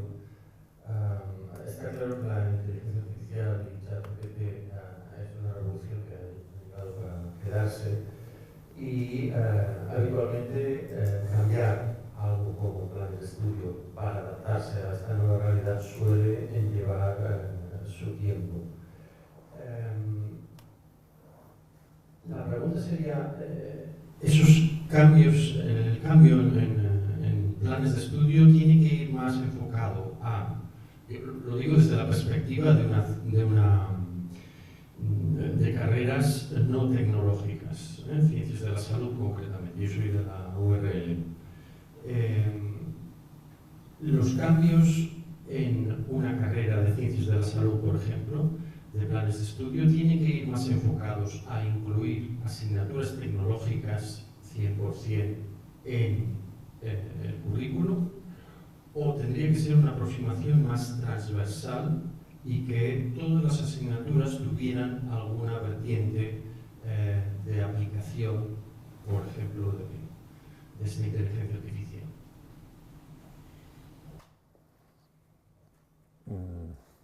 Muchas gracias. No lo tengo claro. Cualquiera de las dos opciones me serviría.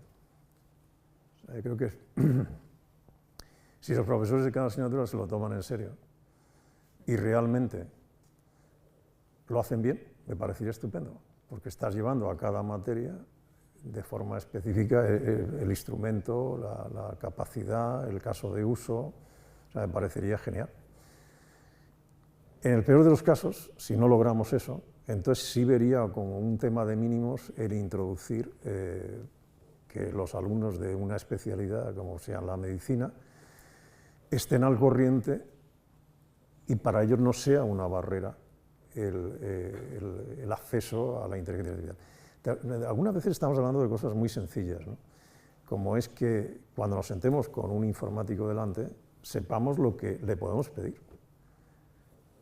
Es que algunas veces los informáticos se ríen de nosotros, es decir, porque dicen, oh, Dios, qué tontería, pero qué barbaridad, pero qué no sé qué, pero si esto, cuando en realidad, es decir, lo que creo que deberemos es aprovecharlos en el mejor sentido de la palabra, porque podemos de alguna forma saber lo que nos pueden dar de sí, pues lo que pueden dar las tecnologías que estamos expertos, lo que puede dar el código en un momento determinado, cómo podemos realmente afrontar un problema que tenemos, cómo lo podemos plantear conjuntamente, ¿no? Ayudarle a plantear la resolución del problema. De todo esto, si tenemos los mínimos, no es que sepamos, no necesitamos ni saber programar como ellos, pues ya lo hace incluso hasta ChatGPT, o sea que en realidad no se trata de eso. Lo que se trata es eso, es de saber pensamiento computacional, cómo resolver los problemas en términos computacionales y en términos de las herramientas que definen esas capacidades computacionales. Y eso es magnífico para un biólogo que tiene un big data enorme en las células, en todos sus sistemas, ¿no? De los ecosistemas que funcionan, y no digamos en el tema de salud, donde es brutal, ¿no? Donde pues estamos viendo el reconocimiento de imágenes, pues lo que da de sí para la identificación del cáncer, o lo que da de sí en la medicina personalizada, el que te puedas tragar todos los datos del día a día de una persona en su estilo de vida, y esto genere unas prescripciones, en definitiva, de medicación personalizada. Y esto, digamos, ¿y esto va a parar? No. Es que en un momento determinado se estandarizará, y esto, bueno, no necesito saber, ¿no? Estamos reponiéndonos del susto de la inteligencia generativa, y Google y IBM están anunciando sus pruebas de concepto de computación cuántica. El salto de la computación cuántica absolutamente lo pone todo otra vez patas arriba. ¿Y los médicos tenemos que estar preparados, o los economistas, en esto? Absolutamente sí. O sea, tendríamos que ver, pues en definitiva, los problemas que genera problemas, y todo el potencial que podemos aprovechar de esas capacidades que nos da la computación cuántica o la inteligencia artificial generativa. Entonces, las dos cosas me sirven. Buenos profesores bien motivados que dicen, jolín, yo es que lo llevo ahí y me he empapado, y jolín, y ahora sé de esto, y además le voy a dar un ejemplo a mis alumnos magnífico, porque yo en mi asignatura ya le estoy reconociendo, y viene el colega de al lado de la clase siguiente y otra vez, y lo personaliza en términos de su asignatura, de su materia. Pues, o sea, lo que estamos transmitiendo es una fuerza brutal, ¿no? al alumnado. O sea, de ahí van a salir con las pilas puestas, ¿no? Con las pilas cargadas. ¿No sucede eso? Muy bien, por lo menos, pues entonces vayamos a unos colegas de la Facultad de Informática, oye, piensa que somos médicos, pone ejemplos, muchos ejemplos de interpretación de imágenes del cáncer de las 7 u 8 empresas. Hay una empresa magnífica en Valencia, ya con 100 empleados, de reconocimiento de imagen por inteligencia artificial, de imágenes que son obtenidas por las resonancias. Entonces las han cruzado con las biopsias de la próstata, por ejemplo, y entonces pues, han visto ahora mismo la imagen sacada de resonancia por inteligencia artificial con una efectividad extraordinaria, o sea que está ahorrando una cantidad de biopsias enormes, ¿no?, en el caso de la próstata, ¿no? Entonces, claro, no sé, esto es lo que nos podemos perder, sino es acelerar esos procesos, explotar toda esa capacidad en enfermedades tan duras, tan complejas como es el cáncer, o sea, tener herramientas y armas mucho más efectivas que actualmente se están empleando incluso para el diseño de fármacos, etcétera, ¿no? Entonces, esto es, claro, es urgente meterlo en los currícula de nuestras universidades, ¿no? Cualquiera de los dos métodos. Otra vez, muy bien. Te dejo. Muy bien.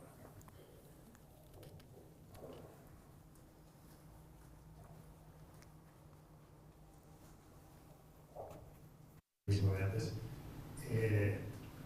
Lo bueno de la pandemia que acabamos de pasar es que en principio deberíamos, lo esperable es que nos prepare para la siguiente pandemia. Es exactamente lo que acabas de decir ahora. Ahora estamos hablando de ChatGPT, hace un mes hablamos de 3 y pico, ya estamos hablando de 4. Pero cuando yo estaba en la Facultad de Educación, el mantra que recorría las aulas era: el ordenador nos despersonaliza. Bueno, estamos en lo mismo. Estamos en cuál es el reto que nos plantea como formadores el uso de las tecnologías. Pero no sé el resto de estados universitarios, pero el europeo en particular, el objetivo máximo es generar ciudadanos críticos. Y lo que nosotros hacemos es preparar a gente que tiene un pensamiento experto, sea como sea, y ese pensamiento experto inevitablemente debe ser crítico. Y no se es crítico si uno no es consciente de cómo está aprendiendo, cómo está adaptándose a los cambios. Por lo cual, aislando la variable de que el mundo cambie más rápido de lo que podemos, a mí particularmente me gusta mucho una de las competencias transversales que en su momento definió la Universidad de Barcelona, porque creo que está la clave del dilema que llevamos intentando resolver desde hace mucho tiempo y que el ChatGPT nos vuelve a colocar exactamente en la misma mesa, que es que no sabemos cómo están aprendiendo nuestros alumnos, no estamos capacitados para transformarles ese pensamiento acrítico del uso del ChatGPT para copiar mejor en un uso responsable de una herramienta para aprender mejor. El nombre de la competencia que para mí es clave es la capacidad de aprendizaje y responsabilidad. Es probable que necesitemos una competencia de pensamiento diverso y amplio, recogiendo lo que comentas del computacional, como una manera clara de entender qué pasa en el mundo de las máquinas desde los operativos, digamos, al margen desde hace tiempo. Pero yo insistiría en esa capacidad de que el propio alumno seamos responsables de que el propio alumno entienda cómo aprende y sea capaz de adaptarse y sea responsable de su aprendizaje. Porque si no, lo que vamos a tener es usuarios de móvil, usuarios de tabletas, usuarios de redes sociales, usuarios de ChatGPT, usuarios de lo que sea que se pueda llegar, pero no profesionales expertos, no expertos como razonamiento profundo. Por lo cual, tal vez no sea necesario cambiar todos los planes de estudio y sí modificar algunas de las grandes nubes que definen nuestro sistema universitario. Y yo propongo aprovechar esa competencia de aprendizaje, capacidad de aprendizaje y responsabilidad, porque es suficientemente amplia y nos permitiría no solo resolver el problema de ChatGPT, que no creo que lo resuelva, pero sí el problema que llevamos arrastrando desde hace tiempo. No es una pregunta, perdón, No, es una buena reflexión, sí, es una buena reflexión y efectivamente coincido. Has recordado algo que efectivamente es importante. Yo creo que lo que hace que me recuerda un poco cuando yo fui universitario, hace tiempo de esto, pero ¿cuánto ha cambiado en la universidad, por lo menos el papel que teníamos? Yo me sitúo en Valencia, estudié en la Universidad de Valencia, año 73, año 75 muere Franco, me coge en tercer curso de carrera, tercero de económicas. No se daban casi clases. Y teóricamente era salir y salir allá a Paseo al Mar, a la avenida de los Cabañas actualmente, para pelearnos allí con los grises y para arriba, para abajo, etcétera. Con algunos profesores llegamos a negociar autoevaluación. Esto que es que un profesor juzgue, etcétera, llegamos ahí y tal. Pues cualquiera podría decir, qué desastre, si no se daban casi clases, si algunos llegamos a negociar con profesores y aceptaron la autoevaluación. Qué desastre aquello. Pues en gran medida un grupo de alumnos ahí nos hicimos autodidactas. Queríamos aprender. Yo recuerdo a gente que ahora mismo está en la sociedad, son auténticos crack. Porque nos dejaron volar y nos dejaron un pensamiento crítico, de alguna forma en la práctica, ¿no? En todas las clases se daba algo de marxismo, y evidentemente eran muy críticas con el sistema, estamos en la Facultad de Económicas además. En ningún caso que yo sepa, nadie ahora mismo estaría de alguna forma defendiendo algo que no sea una economía de mercado, ¿no? Con todos los atisbos sociales que tenga, pero una economía de mercado. Pero se desarrolló evidentemente una capacidad de autogestión propia, que yo creo que nos dio madurez.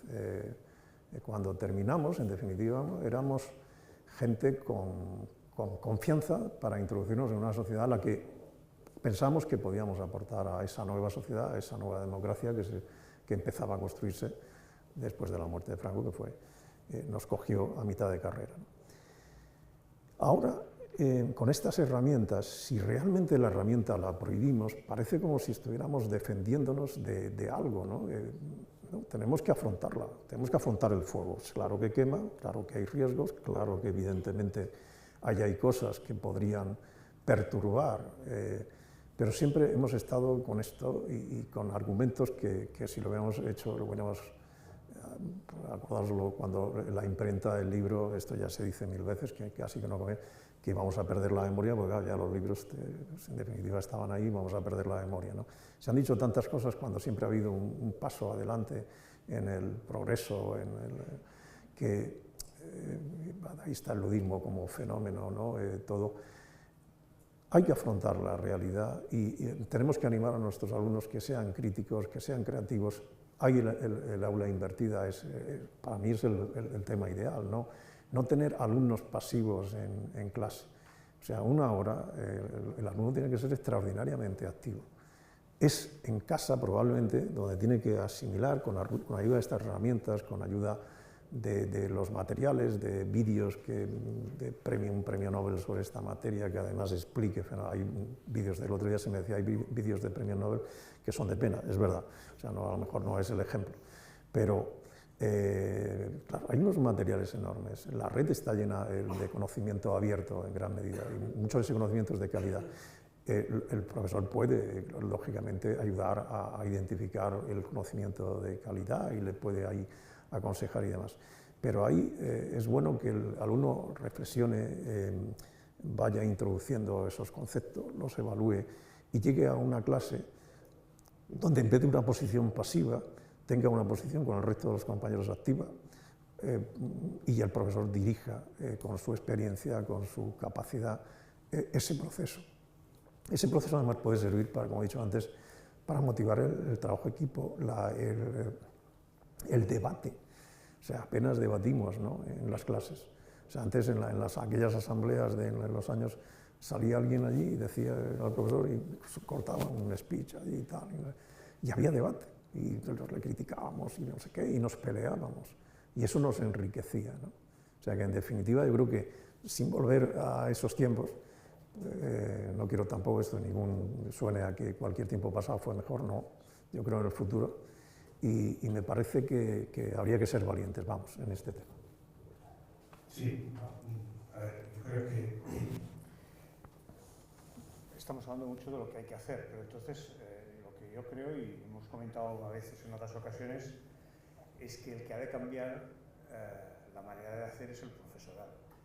Es decir, para propiciar este pensamiento crítico, para propiciar este tipo de cuestiones que creo que todos coincidimos, para formular para ayudar a que los estudiantes formulen buenas preguntas, y esta es la cuestión que me parece que estamos peor. Es decir, el cambiar la manera de trabajar el profesorado, pues esto no se cambia de golpe. Y además, es más, no parece que haya un interés institucional o social suficientemente arraigado, ¿no?, para que esto sea algo positivo. A diferencia, y lo habíamos comentado con Ernest en otras ocasiones, de lo que pasó en los años 90 con la investigación. Todos investigábamos de una manera determinada, pero hemos cambiado la cultura. Ahora nadie está investigando igual que en los años 90. Y la idea del trabajo colaborativo, la idea de que uno forma parte de un equipo, de que en el fondo cada uno aporta aquello que mejor puede, y en algunos casos, en algunas investigaciones, los investigadores más seniors pues aportan cosas muy distintas de los doctorandos o de la gente que... En el campo de la docencia esto seguimos funcionando exactamente igual, o no puedo generalizar, pero bastante bien. Claro, yo creo que aquí está el punto un poco más difícil de cambiar, porque ¿qué le queda al docente actual de lo que está haciendo que deberá hacer? Y seguro que deberá hacer cosas más, pero de lo que está haciendo ahora, a lo que está acostumbrado y sabe, ¿cuántas cosas le quedan? Y algunas de las que le quedan probablemente son una concepción de la tarea docente muy distinta. Tú antes nos comentabas, cuando estábamos entrando, ¿no?, la importancia de contribuir a que los estudiantes aprendan a estudiar. Bueno, esto es una cosa que está relacionada con algunas de las cosas que se decía antes, este aprendizaje responsable. El año pasado, Antonio Ariño, en la sesión del curso de juliol del año pasado, nos comentaba una serie de cosas sobre el estudiante digital, y después lo hemos hablado más, de que cada vez es más importante no solo las competencias o los conocimientos, sino las disposiciones del estudiante. ¿Qué disposición tiene este estudiante ante lo nuevo, o ante un instrumento tecnológico, o ante formular o no una buena pregunta? ¿Cuál es su actitud, su hábito, su virtud, ¿no?, su voluntad? Que hay competencias, que hay conocimientos, pero luego hay esa disposición, y ahí el docente yo creo que es donde tiene que atacar. Entonces esto, tú que tienes mucha experiencia en el tema, ¿tú crees que es verdad? O sea, que de verdad podemos llegar a cambiar esta cultura, ¿que es posible este cambio? Yo creo que sí, pero no me quiero buscar aliados. Yo me quedo con tu sí y ya está. No. Creo que lo has planteado correctamente, y pocas vueltas se le pueden dar a eso. Pero el hecho de que hoy estemos aquí no es el mejor síntoma de que hay en la Universidad de Barcelona un grupo de gente que quiere cambiar los temas, o que quiere discutirlos, o que quiere valorarlos. Yo con esto ya me quedaría. O sea, quiero decir que esto ya es un activo de primer orden. Poder tener una charla, poder compartir esto. Y bueno, todas las cosas estas pues tienen su proceso lento, ¿no? También es verdad. Ahora, también necesitamos una serie de casos de éxito, y a mí, si me permitís, también, si el profesor ahora mismo que está obsesionado, pues está obsesionado, estamos obsesionados, pues ya no, porque dejé de estarlo en un momento determinado, me negué, con los sesenios de investigación, ¿no? Y entonces, bueno, pues vamos a darle ChatGPT para los sesenios de investigación, también lo tenemos, a ver. Esto estaba, Trini, creo que era en, bueno, no sé, creo que estaba en, sí, ahora me vas indicando si me equivoco, estaba en I+D, ¿no? Y estaba en ChatGPT. Y dentro de ChatGPT abajo, ¿no? Aquí lo tenéis. Esto para investigadores nada más. Bueno, ¿de qué surge la idea? La idea nos la plantea el diario El País. ¿Se ve bien? Creo que sí, ¿no? Se ve más o menos bien. Sí. La idea nos la plantea el diario El País, el grupo Prisa, que nos dice que ellos, si ellos pueden utilizar ChatGPT, que ellos, algo que esté basado en Internet, que les alucina ChatGPT, que es una maravilla, pero que algo que esté basado en Internet no es riguroso, y que su propio libro de estilo no les permite trabajar. Y entonces dijimos, bueno, vamos a hacer entonces una plataforma que se llama Psio, que en vez de estar basada, primero tiene un cuadro de diálogo que es ChatGPT, que es el que sabéis, pero en el futuro puede ser Palm de Google, o puede ser algún Llama propio, un modelo. De hecho, nosotros tenemos un modelo Meta, que está en el Centro de Supercomputación de Barcelona, y es un modelo LLM propio. Por ser imágenes y todo lo tanto, el primer cuadro de diálogo es el cuadro que tenéis vosotros también en ChatGPT normal y tal, pero lo tenéis ahí para comparar. El siguiente es el interesante, que es un cuadro de diálogo con vectores propios. Ahí lo que hemos hecho es, ya no le decimos al modelo que únicamente se tiene que basar en los vectores del país. Lo que hemos hecho es digitalizar todo el país y lo podemos digitalizar en vectores por secciones, es decir, no es lo mismo los deportes que la sección internacional del país. Y al mismo tiempo, si tienen acuerdos con, bueno, por supuesto, el grupo Prisa, la cadena SER, etcétera, todo lo que es todas las fuentes de información del grupo. Pero también tienen acuerdos en términos de investigación con los periódicos de Washington Post, Le Monde, The Guardian, etcétera. Entonces, claro, tú tienes ahí todo el histórico de esos medios metido y puedes subir un vector más. Un vector más es la noticia que está preparando un periodista o, pues digamos, una filtración, un documento que le ha filtrado, vamos a inventar una de espías, el CNI. A partir de ahí, claro, si tú le dices al ChatGPT, complétame este documento, o lo que antes hemos dicho con los alumnos, ¿no? Lo que puedo hacer con cualquier documento, críticame este documento, amplía este documento, automáticamente pues, le das los nombres del CNI y empieza a explicarte, no, si fulanito de tal está relacionado con Putin o con no sé quién, pues, evidentemente tienes todo el histórico del país. Son fuentes contrastadas, porque el diario del País es un periódico muy serio, y entonces el periodista, que no podría leerse a lo más buscar, y en las búsquedas ya sabéis que no son perfectas y que te limitan, los sinónimos, todo este tipo de cosas no está bien tratado. Entonces aquí la ventaja es que como te busca en términos de sinónimos, etcétera, lenguaje generativo, pues te está enriqueciendo cualquier cosa, sea un artículo o sea cualquier cosa. Y una vez que lo hicimos, dijimos, bueno, ¿y esto? Si esto es ideal entonces para los investigadores. Entonces, en vez de una plataforma para periodistas, la convertimos en una plataforma para investigadores. ¿Qué es lo que hacemos aquí? Pues es lo mismo. En realidad tenemos un cuadro de diálogo de ChatGPT que puede ser inspirador, le preguntamos, bueno, a ver qué dice ChatGPT, sin prompt, sin nada, a lo bestia. Y después le decimos, no, pero ahora, como yo soy economista, pues le meto, entro al campus virtual y ahí tengo, aunque es de pago, esto no lo ha podido indexar el ChatGPT, todo lo que son medios cerrados, como son las revistas científicas, no se entrena con ellas. Por lo tanto, cuidado. Si yo le meto American Economic Review, Econométrica, Journal Economic, todo esto que hay ahí, y le meto mi tesis doctoral, yo le digo, critícamela, amplíamela, dime en qué tendría que investigar sobre la base de esto ahora. O un artículo que he preparado en una revista, complétame, critícame, bueno, pues casi se ahorra la evaluación, ¿no? Ya paso por matrícula. Claro, la convertimos en la herramienta y tal. Entonces, esto yo lo creo sería un paso que a lo mejor puede ayudar en esa dirección que tú indicas. ¿Estamos preocupados con la investigación? Muy bien. Vamos a conocer ChatGPT en términos de investigación, que esto, cuidado, aquí nos jugamos los quinquenios. Entonces, estas son palabras mayores, por lo tanto, vamos a ver cómo hacemos esto. Y en función de esto, enseguida, oye, pues ya que sabemos de qué va esto, ¿cómo le vas a decir a tus alumnos que no? Empieza a jugar con tus alumnos y aquí hay que enterarse de ese tema. Y entonces la revolución, que sea culturalmente una revolución que en definitiva esté basada en los intereses, ¿no? Vamos, estoy medio en broma, medio en serio, estoy un poco planteando la cuestión, ¿no? Fijaros que esto en definitiva es una herramienta ahora mismo muy primaria.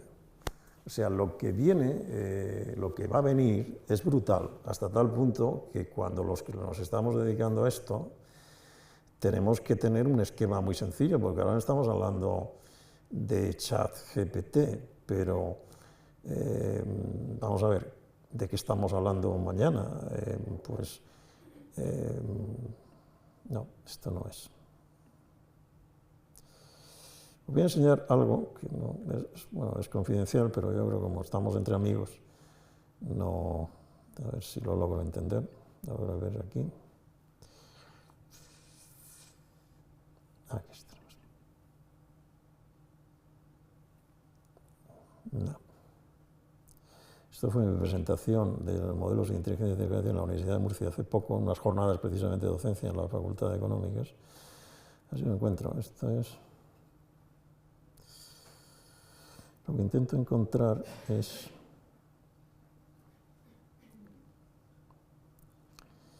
Están compartidos quizás. ¿Sí? Esta es la directora de tecnología.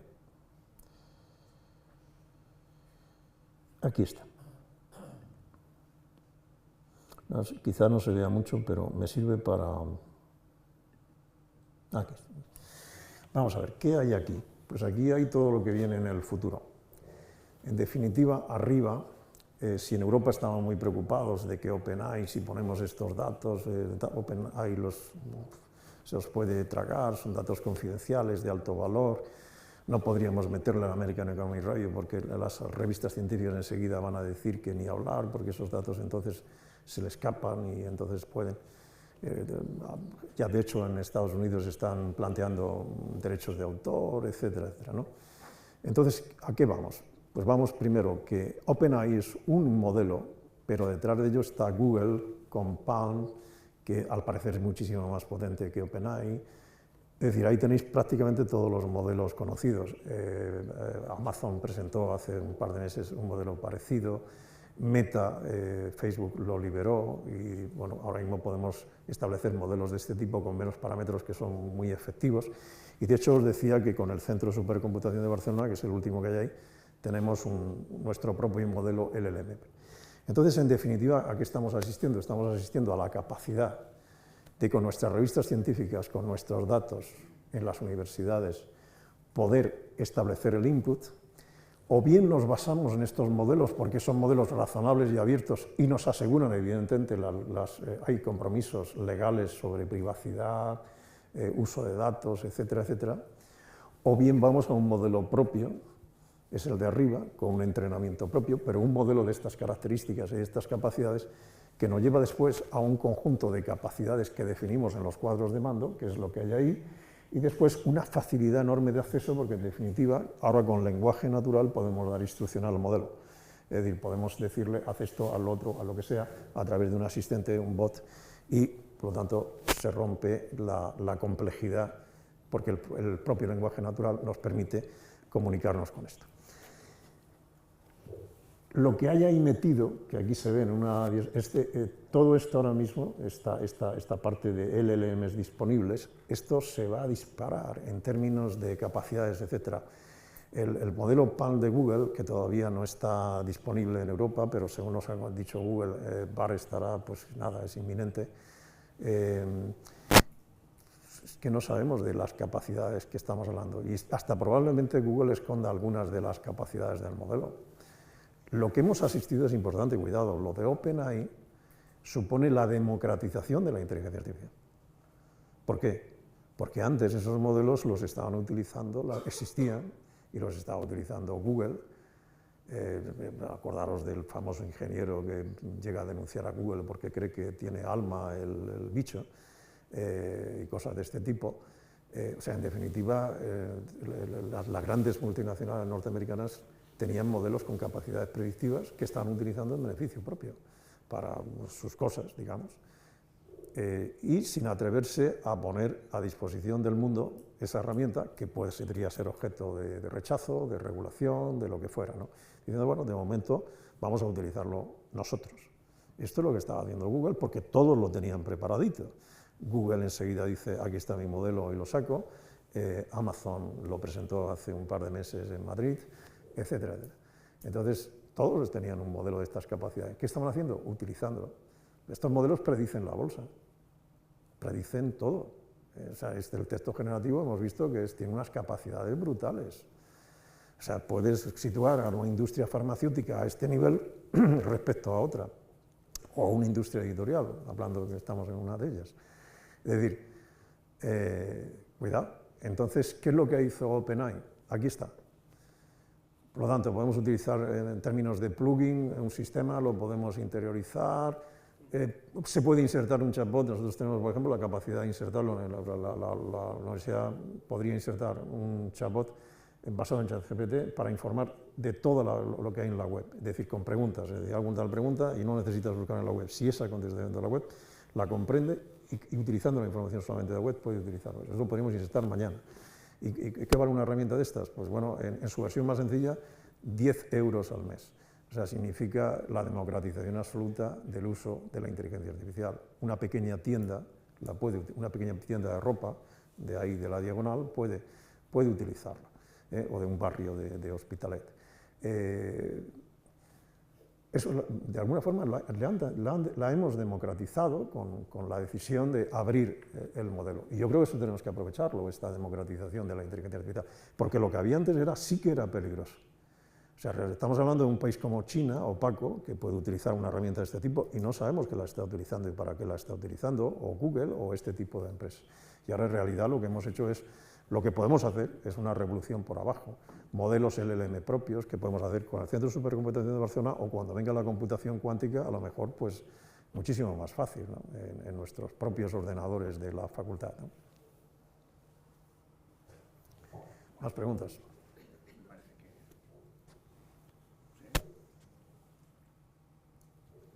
Lo que queráis, ¿eh? Yo estoy encantado. Yo aquí me pasaría horas y horas con vosotros, ¿eh? Descanso, ¿no? Bueno, muchas gracias por tu intervención y por todas las intervenciones del público. Muy Gracias. Bien. Muy bien.